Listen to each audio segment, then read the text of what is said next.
여러분 혹시 회의 끝나고 딱 나왔는데 그래서 우리 이제 뭐 해야 되지? 하면서 동료들이랑 막 눈만 마주치고 좀 어리둥절했던 경험 다들 한 번쯤 있지 않으세요? 아, 그럼요. 회의 마무리가 좀 애매하면 진짜 답답하죠. 시간을 썼는데 뭔가 딱 정리가 안 된 느낌? 네, 맞아요.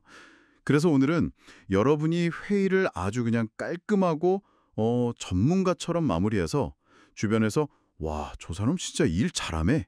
이런 인상을 딱 줄 수 있는 유용한 영어 표현 6가지를 좀 집중적으로 살펴보려고 합니다. 오, 좋습니다. 회의 시작도 중요하지만 사실 마무리에서 다음 행동이 결정되니까요. 끝맺음이 정말 중요하거든요. 그렇죠. 오늘 알려드릴 표현들이 여러분의 회의 마무리 실력을 확실하게 업그레이드 시켜줄 겁니다. 기대되네요. 자, 그럼 첫 번째 표현부터 바로 가볼까요? 바로 Let's wrap this up by 인데요. 아, wrap up. 네, 이게 주 하면서 마무리합시다. 이런 의미예요. 회의를 이제 그만 끝내기 전에 마지막으로 딱 이걸 하자라고 제안하면서 끝낼 때 아주 좋아요. 어떻게 기억하면 좀 쉬울까요? 그 선물을 포장하잖아요, 영어로. 랩한다고. 그것처럼 회의 내용을 깔끔하게 딱 포장해서 정리한다. 이런 이미지를 떠올리시면 어떨까 싶어요. 아하, 비유가 좋은데요? 포장해서 딱 마무리하는 느낌? 네.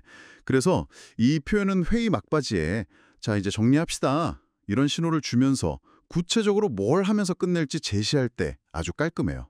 예를 들어주시면 더 와닿을 것 같아요. 네, 예를 들어서 Let's wrap this up by summarizing the key action items. 이렇게 말할 수 있겠죠. 아, let's wrap this up by summarizing the key action items. 이게 한국어로는 그럼 핵심 실행 항목들을 요약하면서 마무리합시다. 이런 뜻이 되는 거군요. 정확합니다. 깔끔하죠. 네, 아주 명확하고 좋네요. 자, 그럼 두 번째 표현은요. To summarize the key takeaways입니다. takeaways. 이것도 많이 쓰죠. 네, 회의에서 가장 중요하게 가져가야 할 내용들 있잖아요. 핵심 결론이나 결정사항 같은 거, 이걸 정리할 때 쓰는 표현이에요. 핵심 내용을 요약하자면 이렇게 딱 시작하는 거죠. 이것도 기억 팁이 있을까요? 이건 뭐랄까, 식당에서 음식 남으면 포장해 가잖아요. 테이크어웨이 한다고. 그것처럼 회의에서 가져갈 핵심 내용을 딱 챙긴다. 이렇게 생각하시면 좀 쉬울 것 같아요. 아, 그것도 괜찮네요. 회의의 알맹이를 딱 챙겨가는 느낌? 그렇죠. 회의에 정수만 딱 짚어주는 효과가 있죠. 그럼 이것도 예문을 한번 들어볼까요? 네, 예를 들어서 To summarize the key takeaways, we'll increase the marketing budget and launch the new campaign in October. 아, to summarize the key takeaways, we'll increase the marketing budget and launch the new campaign in October. 이게 그럼 핵심 내용을 요약하자면 마케팅 예산을 늘리고 10월에 새 캠페인을 시작할 것입니다. 이렇게 명료하게 전달되는 거군요. 네, 맞습니다. 아주 명확하게 핵심만 전달할 수 있죠. 좋습니다. 다음 표현은 뭔가요? 세 번째는 Let me recap what we've agreed on 인데요. recap. 이것도 익숙한 단어네요. 그렇죠. 우리가 합의한 내용을 다시 한번 정리해 보겠습니다. 약간 이런 뉘앙스예요. 여러 가지 이야기가 오간 뒤에 결정된 사항들을 참석자 모두가 똑같이 이해하고 있는지 확인할 때 아주 유용합니다. 아, 확인사살 같은 느낌인가요? 하하, 뭐 그럴 수도 있죠. 스포츠 경기 하이라이트 같은 걸 리캡이라고 하잖아요. 그것처럼 회의의 중요 결정사항만 딱딱 다시 짚어보는 거죠. 특히 좀 여러 부서 사람들이 모이거나 하면 서로 다르게 이해할 수도 있으니까 합의 내용을 명확히 하는 게 중요하겠네요. 오해를 줄이려면요. 정확해요. 그래서 예문을 보면 Let me recap what we've agreed on. Sarah will lead the research phase and Michael will handle the design. 이렇게 쓸 수 있어요. 아, let me recap what we've agreed on. Sarah will lead the research phase and Michael will handle the design. 이게 한국어로는 우리가 합의한 내용을 다시 정리해 보겠습니다. 사라가 리서치 단계를 이끌고 마이클이 디자인을 담당하기로 했습니다. 이렇게 되는 거군요. 누가 뭘 할지 명확하네요. 그렇죠. 역할 분담까지 확실하게 짚어주는 거죠. 네 번째 표현은 뭔가요? 좀 더 구체적인 행동으로 넘어가는 느낌일 것 같은데요. 맞습니다. 예리하신데요. 네 번째는 바로 Let's establish next steps and responsibilities 입니다. Next steps and responsibilities. 다음 단계랑 책임. 네, 다음 단계와 담당자를 정합시다 라는 뜻이죠. 회의 후에 이제 구체적으로 누가, 무엇을, 언제까지 할 건지 이걸 명확하게 딱 지정하고 싶을 때 쓰는 표현이에요. 이것도 기억 팁 같은 게 있을까요? 앞으로 나아갈 그 계단, 스텝스 있잖아요. 그 계단 그림을 그리고 각 계단마다 책임자, responsibilities 이름표를 딱 붙여놓는 모습을 상상해 보시면 어떨까요? 오, 그것도 시각적으로 확 와닿는데요? 책임 소재를 분명히 하는 거군요. 네, 특히 그 결과를 중시하고 책임을 명확히 하는 그런 업무 문화에서는 이 표현이 아주 중요하게 여겨져요. 활용 예시도 알려주시죠. 네, 예를 들어 Before we end, let's establish next steps and responsibilities. 이렇게 말하면 끝내기 전에 다음 단계와 담당자를 정하도록 합시다. 이런 의미가 되죠. 아, 근데 이게 책임을 직접적으로 언급하니까 약간 좀 딱딱하게 들릴 수도 있겠는데요? 맞아요. 그래서 상황에 따라서는 조금 부드러운 톤으로 말하는 그런 센스가 필요할 수도 있습니다.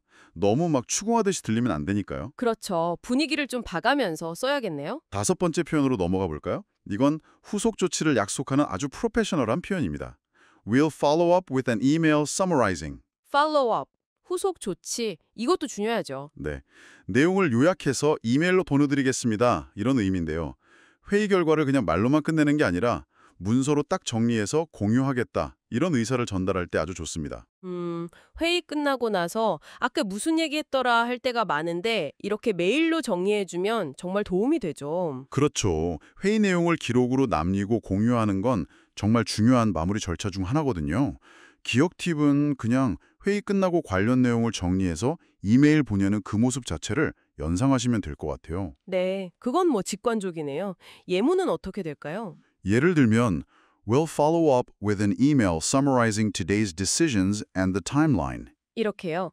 아하, we'll follow up with an email summarizing today's decisions and the timeline. 이게 그럼 오늘 결정된 사항과 일정을 요약하는 이메일로 후속 조치를 취하겠습니다. 라는 뜻이군요. 아주 꼼꼼한 인상을 주겠네요. 네, 그렇죠. 신뢰감을 줄 수 있는 표현입니다. 자, 드디어 마지막 여섯 번째 표현이네요. 네, 마지막 표현입니다. 이건 약간 더 격식 있는 느낌을 주는 표현인데요. Does anyone have any final questions or comments before we adjourn? adjourn. 이건 조금 생소할 수도 있겠는데요. 네, 그렇죠. adjourn이라는 단어가 들어가서 그래요. 마치기 전에 마지막 질문이나 의견 있으신 분 계신가요? 라는 아주 정중한 질문입니다. 이건 어떤 상황에서 주로 쓸까요? adjourn 이 단어가 주로 좀 공식적인 회의를 정회하다 또는 마치다 이런 의미로 쓰이거든요. 그래서 중요한 발표회나 이사회 같은 좀 격식 있는 자리에서 회의 종료를 알리기 전에 마지막으로 참석자들 의견을 물을 때 사용하기 좋습니다. 네, 오늘 배운 표현들을 이렇게 쭉 보니까 영어권 회의 문화의 특징 같은 게 좀 보이는 것 같아요. 어떤 특징이요? 뭔가 되게 명확한 결론을 내려고 하고 또 누가 책임질 건지 그 책임 소재를 확실히 하고 그리고 논의된 내용을 꼭 이렇게 문서화해서 남기려는 경향이 있는 것 같아요. 좀 애매모호한 것보다는 명확한 걸 선호하는 거죠. 맞아요. 그래서 흔히 회의 마무리 3R 원칙이라고 하잖아요. recap, 요약, responsibilities, 책임, 그리고 roadmap, 향후 계획. 이 세 가지를 명확히 하는 게 중요하다고들 하죠. 아, 3R. Recap, Responsibilities, Roadmap. 기억하기 좋네요. 네. 그리고 오늘 배운 표현들을 이제 상황에 맞게 골라 쓰는 지혜도 필요할 것 같아요. 그렇죠? 예를 들면 어떤 게 있을까요? 만약에 좀 빨리 회의를 마무리 지어야 한다, 시간이 없다, 이럴 때는 아까 첫 번째 표현, let's wrap this up by. 이게 딱 좋겠죠? 네. 간단하게 마무리. 근데 만약에 논의가 좀 복잡했고 합의된 내용을 다시 한번 확실하게 확인해야 한다. 이럴 때는 세 번째 표현, let me recap. 이게 아주 유용할 거고요. 네. 오해를 막기 위해서. 그리고 좀 전에 말한 것처럼 아주 공식적이고 격식이 필요한 자리다. 그럴 때는 마지막 표현, before we adjourn. 이걸 써서 좀 더 품격 있게 마무리할 수 있겠죠? 와, 상황별 팁까지 주시니 정말 완벽한 정리인데요. 하하, 도움이 되셨으면 좋겠네요. 자, 그럼 오늘 여러분의 회의 마무리 실력을 한 단계, 아니, 두 단계는 높여줄 6가지 핵심 표현 다시 한번 정리해 볼까요? 네, 좋습니다. 첫째, Let's wrap this up by. 뭐뭐 하면서 마무리합시다. 둘째, to summarize the key takeaways. 핵심 내용을 요약하자면. 셋째, Let me recap what we've agreed on. 우리가 합의한 내용을 다시 정리해 보겠습니다. 넷째, let's establish next steps and responsibilities. 다음 단계와 담당자를 정합시다. 다섯째, We'll follow up with an email summarizing. 이것을 요약하는 이메일로 후속 조치를 취하겠습니다. 그리고 마지막 여섯째, 약간 격식 있게 Does anyone have any final questions or comments before we adjourn? 마치기 전에 마지막 질문이나 의견 있으신가요? 네, 이 6가지 표현 잘 기억해 두셨다가 실제 회의에서 자신감 있게 한번 사용해 보세요. 주변에서 보는 눈이 달라질 겁니다. 여러분의 프로페셔널함이 막 빛날 거예요. 맞아요. 이 표현들로 회의를 아주 깔끔하게 마무리 짓는 여러분의 모습을 저도 기대하겠습니다. 좋습니다. 다음 시간에는요. 우리가 맨날 쓰는 I think 있잖아요. 이건 말고 내 의견을 좀 더 뭐랄까 지적이면서도 설득력 있게 표현하는 다양한 방법들에 대해서 알아보려고 합니다. 오, 그것도 정말 필요한 내용인데요. 기대됩니다. 네, 그럼 다음에 더 유익하고 재미있는 내용으로 다시 찾아뵙겠습니다. 여러분, 다음에 만나요.